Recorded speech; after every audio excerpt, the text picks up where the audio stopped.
Welcome to Imagine Otherwise, the podcast about the people and projects bridging art, activism, and academia to build better worlds. Episodes offer in-depth interviews with creators who use culture for social justice and explore the nitty-gritty work of imagining otherwise. I'm your host, Cathy Hannabach. Our systems for tracking and making progress on our goals are often deeply personal and idiosyncratic. How we organize our days to find motivation changes over time as well, as our lives and our worlds shift in ways we don't always get to control. In this episode of Imagine Otherwise, I talked to Chicanx media studies scholar Dolores Inés Casillas about the creative planning and project management systems that scholars use to get their writing done while navigating the rest of life's adventures. Inés shares how years of parenting taught her a method of flexible planning that's come in handy during the pandemic, as well as how she uses bullet journaling to create her publishing pipeline and academic diary. We also discuss how Inés links her goal of telling the stories of immigrant communities to her daily writing practice by prioritizing morning pages and calling on a robust support network of editors, colleagues, and friends. Thanks so much for being with us today. Thank you for inviting me.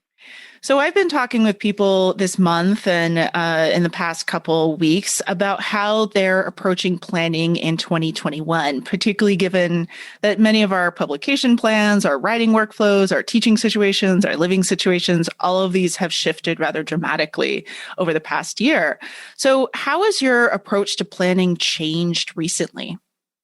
Well, I feel like my work schedule and flows have always shifted a bit every 10 weeks, which is the quarter system here at UC Santa Barbara. And I also had my first child, my second year on the job, which further forced me to kind of consider how breastfeeding and teething and fevers and other unplanned kind of parenting events influence my writing deadlines. And then I lost my father my fourth year on the job. And as so many of us know, grief can be very encompassing and intense, and it arrives and stops. So that also impacted writing deadlines I had set for myself. And then kid number 2 came before tenure. So what I learned early on is that sometimes life is unplanned, no matter how many colored pens and Post-its one buys. And I think the pandemic forced me to think of planning not just in 10 weeks in terms of a quarter system, but it forced me to think of it, cut it in half in terms of like 5 weeks. My long-term planning had to be shortened in order just to be very realistic about all the different things that occurred or could happen with the pandemic. It wasn't until actually this made me consider about when did I kind of jump into this planning mode? Like when did I convert it and have it be something that guides my day, my week, and as I said, my quarters, and now every kind of 5 weeks, my month. And I think it occurred after I turned in my first book. It was such a stressful occurrence just to have it haunt you and think about it and want to wake up early on Saturday and finish it. And I had decided I just don't want to do that again. It was like way too stressful. So I used to always have this ginormous to-do list, which was just pages and pages of tasks. And it had a little square on the left, and it was always awaiting like a little check mark. And it was super simple, like a black pen and a notebook. But then it took like the sharp left turn when I discovered bullet journaling. And I think it's been incredibly helpful during the pandemic. I was hoping we get a chance to talk about Bujo because I know you are a fan, and a lot of the listeners for the show are also fans.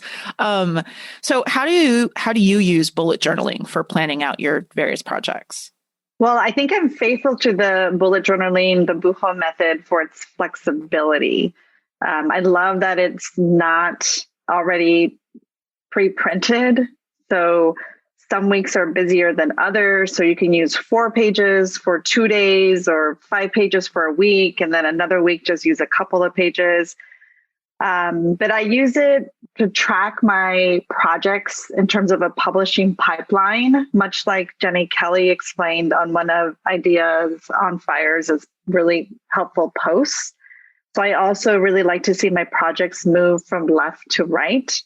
how it starts with an idea, it goes to an abstract, to an outline, to the methods, to a data analysis, to a shitty draft, to a revised draft, to somebody somewhere is kind of reading it, to submitting it, to in-press details. And then I always celebrate, which is usually with a glass of wine, once it's kind of out of my hands. So it's helpful to visually see things move from left to right. And it's helpful to look at it and say, God, I had that idea a year and a half ago. Like, I need to get that started. That's still a really good idea. And thank goodness I wrote it down. It's not buried in a Post-it note somewhere on my desk. It's intentionally on this page. So I use a publishing pipeline. I also used to do like a 12 to 15 week, like big strategic plan. Now it's more like a 5 to 7 week. And I agree that these kind of long-term strategic planning is torture to draft, but it's a really great gut check to remind me I have way too much on my plate. I'm being too ambitious, what I need to ask for extensions for, what I need to move around.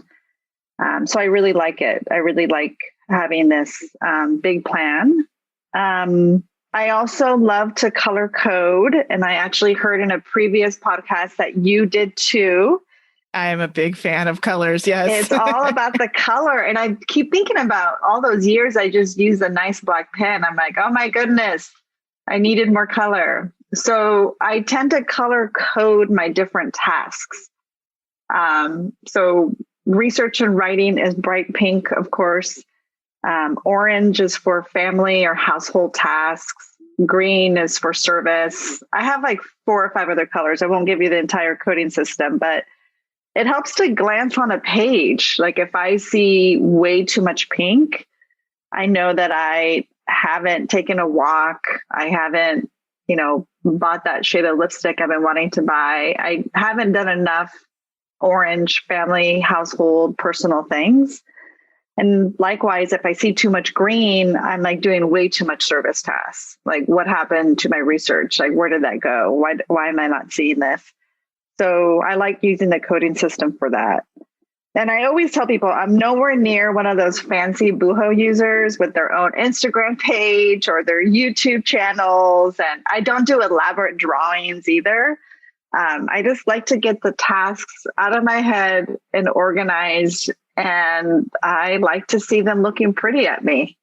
Is that aesthetic element something that draws you to bullet journaling in particular? Because I know a lot of people find that really appealing, particularly those of us who spend most of our days dealing with ideas and with words. There's something tactile and creative and colorful, as you point out, about the bullet journaling system that kind of lets you use a different part of your brain and your body. Is that something that draws you to it as well? It does. I like that every page can look differently. I think it breaks up the mundane. I love that I can touch it and carry it, and I want to update it. I can update it while I'm downstairs, with the TV on in the background or the radio on. It does. It lets you play with color, which the only other thing we can really do is play with fonts, I think sometimes, right, on the computer. I love the washi tape. Is that how you pronounce it? Oh yeah, with all the designs and stuff on it. Yeah, which really are adult stickers, let's be honest. But I love using that. And I think in general, it kind of acts like an academic's diary of goals. It's kind of a messy archive of what happened, what I did last week or last month or last year. And it's like an adult version of the gold star that I think we used to have in elementary school, right? Like there's something pretty, something decorated. So as a daughter of immigrants, sign me up. This is going to work for me. Do you find yourself looking through past bullet journals, like seeing what you were up to last year or a couple months ago or something like that? I do actually. I have them all on this bookshelf in my office, the same bookshelf. And I do usually, and I have new book because of course, if there's a particular planner and it's on sale, I'll buy like 3, right? I'll buy more than one because I don't know if it's going to be on sale again.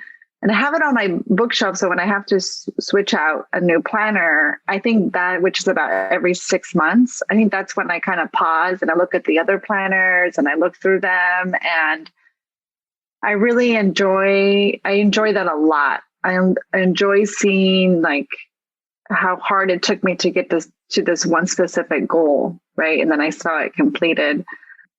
It's interesting to see what my thought process, what my planning was like back then. What was a priority? How my days were scheduled how my days were scheduled differently when the kids were at daycare 9 to 5, whereas now I can be interrupted every 60 to 90 minutes with the kids. So it's a really interesting archive of my own self, I think.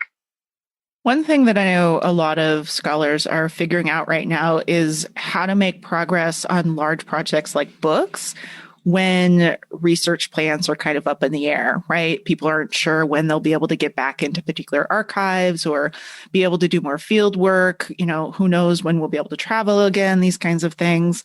And I know you're writing a book right now, so I'm sure this is something you've run into in some form.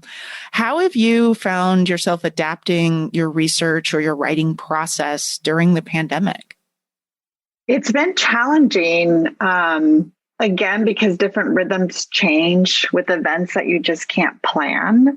So, for instance, I can sit down and plan out the week. And this recently happened 2 weeks ago. We were at dinner and my mom lives with us as well. I have 2 young kids and my husband is also super busy. And we started talking about how busy the week was going to be. Like, I have 4 evening events. I have this long meeting. I have a presentation. And then Monday morning, the youngest 8-year-old comes in and says he has a diorama project due. And I was like, no, please don't tell me I need to break out the hot glue gun this week. Like, this was not planned. The 6th grader, the 12-year-old, tells me that he has to do this family interview. It needs to be recorded. And that happens. And all of a sudden you just need to shift because they have deadlines too, right? So if anything with the pandemic, I've learned I'm pretty good at multitasking work, but I'm not great at multitasking kids and work. So I have had to be so intentional about my research and writing, like really prioritize that first thing in the morning. Like my goal is to always do 30 to 90 minutes a day of research and writing, and to remind myself that I could respond to students later. I can write up that memo in my sleep. Like, all those things can wait, but I need to prioritize my research and writing. Those, first cup of coffee brain cells need to go on the page. Of course, I've also had to lean on editors much earlier in my second book project than I did in my first because of the pandemic. And that I'm fortunate to have the means to pay the good feminist editors at Ideas on Fire to play the role of what friends and colleagues used to offer. Oh, well, we love working with you. You've been really good, because I just felt like 6-7 months ago, it was like, I can't in good faith ask a friend who's like struggling with their toddler or a friend who's like stressed out about their parents to give me feedback. And I was like, how did I do this before? And I was like, I waited till I had a complete manuscript. And I thought, I can't do that. I'm just going to have to pretend they're my friend and say, read this in 2 months or this or that. So thank you so much. It's been a pleasure working with you, seriously. And it's been really exciting to kind of see the trajectory of your work, right? Because we've done several chapters and different pieces with you. And it's really fun to see your thought process and see your writing process through the drafts that you're producing. Yeah. I always find that really cool. Yeah, it's been really cool. It's been great. And I'm completely using you guys for accountability, which I think scholars need so much more during the pandemic. Like, we need to know that somebody is waiting for a draft. Someone is going to meet you online to write with you. Someone's interested in your goals for that day. I think that's really important during the pandemic as writers as well. So this brings me to my last and my absolute favorite question that I get to talk with folks about, which really gets at the heart of why you do all of this work that you do. Why, and that's that version of a better world that you're working toward when you prioritize your research because you know it's important and it can change things. When you teach your classes, whether they're online or in person or some combination thereof these days. So I will ask you this giant question that I like to close out in every interview with, which is, what is that world that you're working toward? What kind of world do you want? Well, I absolutely love this question. I write and I teach about how Mexican immigrants turn to media to ask questions about immigration, education, and now increasingly so about health. How they use like smartphone applications different than us, like WhatsApp, to communicate with family and friends separated by borders.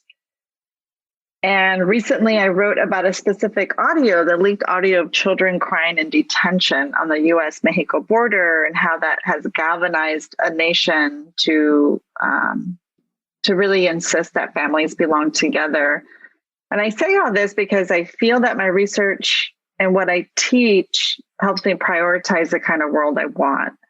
A world that prioritizes farm workers and essential workers for the vaccine, where immigrant families and communities of color aren't at such a disadvantage with this remote learning and our turn with the pandemic.